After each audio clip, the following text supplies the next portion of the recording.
বাদলপুরে doctor Shyamaprasad মুখোপাধ্যায়ের আবক্ষ মূর্তি উন্মোচন ও বাণিজ্যিক কেন্দ্রের উদ্বোধন।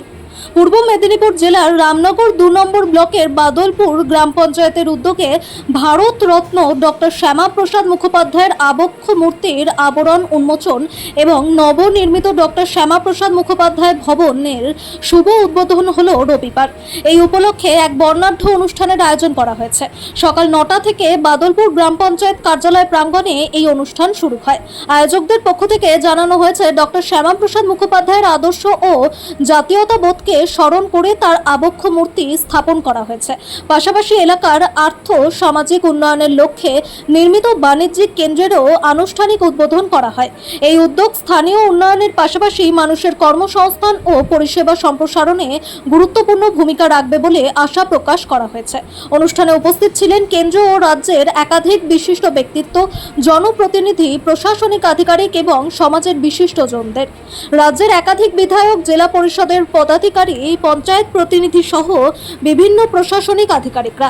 এছাড়াও রামনগর মহকুমা প্রশাসনের বিভিন্ন আধিকারিক, পুলিশ প্রশাসন, স্বাস্থ্য দপ্তর, কৃষি দপ্তর, ব্লক প্রশাসন এবং বিভিন্ন গ্রাম পঞ্চায়েতের প্রধানরাও অনুষ্ঠানে উপস্থিত ছিলেন ডক্টর শ্যামাপ্রসাদ মুখার্জি রিসার্চ ফাউন্ডেশনের চেয়ারম্যান অনির্বাণ গাঙ্গুলি, কাথির সাংসদ সৌমেন্দু অধিকারী, রামনগর বিধানসভার বিধায়ক ডক্টর চন্দ্রশেখর মণ্ডল, এগরার বিধায়ক দিব্যেন্দু অধিকারী, পূর্ব মেদিনীপুর জেলা পরিষদের সভাধিপতি বামদেব গুচ্ছাইত, সহ সভাধিপতি বাশ্রী পণ্ডিত, এনবিসিসির ডিরেক্টর অসীম মিশ্র, পঞ্চায়েত প্রধান আশিস গিরি, বিডিও শুভদীপ ভর প্রমুখ।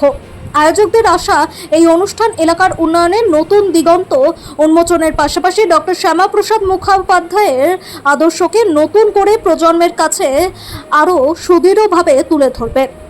শ্যামাপ্রসাদের জন্মজয়ন্তী পালনের প্রেক্ষাপটে তার জীবনী, আদর্শ, জাতীয়তাবোধ নিয়ে আলোকপাত করা হয়। ভারত গড়ার ক্ষেত্রে এবং অখণ্ড পশ্চিমবঙ্গের ভিত্তি স্থাপনের জন্য তার আবেদন নিয়ে আলোচনা করেন উপস্থিত সকলে। পঞ্চায়েত প্রধান আশিস গিরি বলেন, শ্যামাপ্রসাদের নীতি আদর্শ মেনে আমরা আগামী দিনের পথ চলব।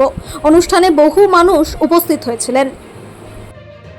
সত্যি অভিনব এই কারণে যে এই যে শ্যামাপ্রসাদ মুখার্জি স্মৃতিপক্ষকাল যে উদযাপিত হচ্ছে প্রথমবার পশ্চিমবঙ্গের ইতিহাসে, এবং সেই স্মৃতিপক্ষকালে মেদিনীপুরে এবং বিশেষ করে এই অঞ্চলে, পূর্ব মেদিনীপুরের এই অঞ্চলে, তার এই অঞ্চলের সাথে শ্যামাপ্রসাদ বাবু কিন্তু একটা আলাদা আর্থিক, রাজনৈতিক, সামাজিক সম্পর্ক ছিল।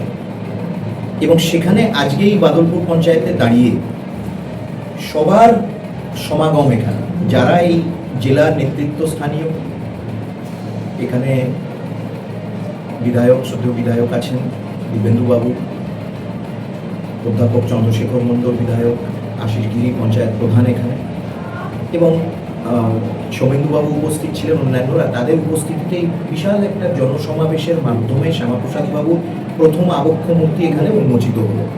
আমার মনে হয়, এবং সেটা আমি বক্তব্যে বলেছি, আমার মনে হয় পশ্চিমবঙ্গে আজকে তার জন্মদিনের ১২৫তম জন্মজয়ন্তীর প্রাককালে এই প্রথম এই ধরনের একটি খুব সুন্দর, মনোরম এবং তার মর্যাদা এবং তাকে শ্রদ্ধা জানিয়ে যে ধরনের একটি অনুষ্ঠান হলো, এটা চিরস্মরণীয় এবং খুব ভালো উদ্যোগ, খুবই প্রশংসনীয় উদ্যোগ।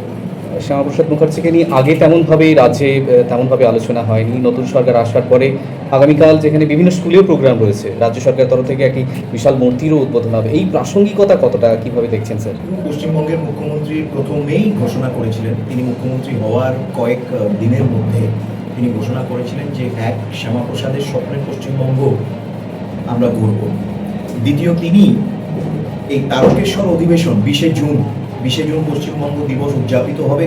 তিনি মনে করিয়ে দিলেন তারকেশ্বর অধিবেশনের কথা, সেই এপ্রিল ১৯৪৭ সালে, যেখানে সেই প্রস্তাব পারিত হয়েছিল পশ্চিমবঙ্গ গঠনের পক্ষে, এবং শ্যামাপ্রসাদ বাবুর হাতে নেতৃত্ব প্রদান করা হয়েছিল যে তিনি যাতে সেই সংগ্রাম, সেই উদ্যোগকে নেতৃত্ব দেন। এবং সেই তারকেশ্বরে প্রথমবার ২০শে জুন প্রধানমন্ত্রী নরেন্দ্র মোদী এলেন।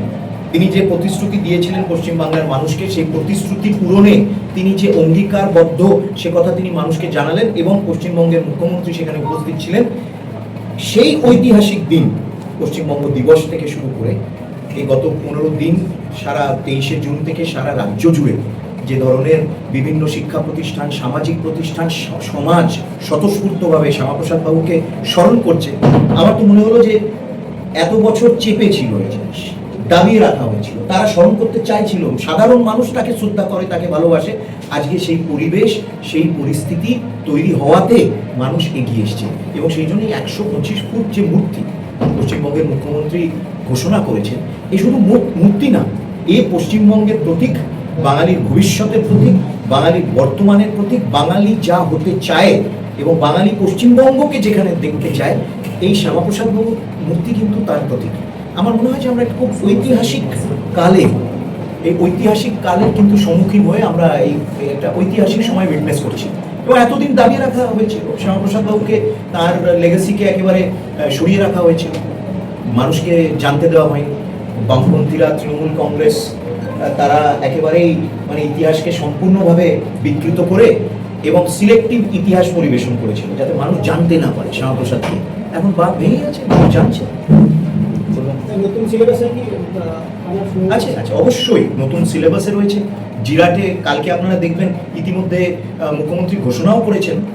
তো আমি দিব্যেন্দুবাবুকে বলছিলাম যে ঐতিহাসিক কিন্তু নজিরবিহীন 1 মাসেরও কম সময়ে জিরাটের স্মৃতি বিজড়িত শ্যামাপ্রসাদ এবং স্যার আশুতোষের স্মৃতি বিজড়িত তার ঘনিষ্ঠতম ভ্রাতা বামাপ্রসাদের স্মৃতি বিজড়িত যে ভিটা, সেই ভিটা অধিগ্রহণ করেছে সরকার, এবং তার পরিবারবর্গকেও সম্মানিত করে অধিগ্রহণ হয়েছে, তাদেরকে সম্মান জানিয়ে। এবং সেখানে সংগ্রহশালা হবে, সেখানে মিউজিয়াম হবে, সেখানে মেমোরিয়াল তৈরি হবে, একেবারে মানে নজিরবিহীন। সেই জন্য আমার মনে হয় যে পাঠ্যপুস্তকেও হবে, এবং পাঠ্যপুস্তকে একবার এলে, এই যে বিশ্ববিদ্যালয়েও হচ্ছে, চন্দ্রশেখর আছেন, তিনি তো অধ্যাপক, তিনিও জানেন মানে স্কুলে, তো যেভাবে স্কুল থেকে শুরু করে ইউনিভার্সিটি সর্বস্তরে তাকে স্মরণ করা হবে, এবং স্মরণ বলতে তার সঠিক ইতিহাসটা জানা উচিত, সেটাই সেই উদ্যোগই নেওয়া হচ্ছে।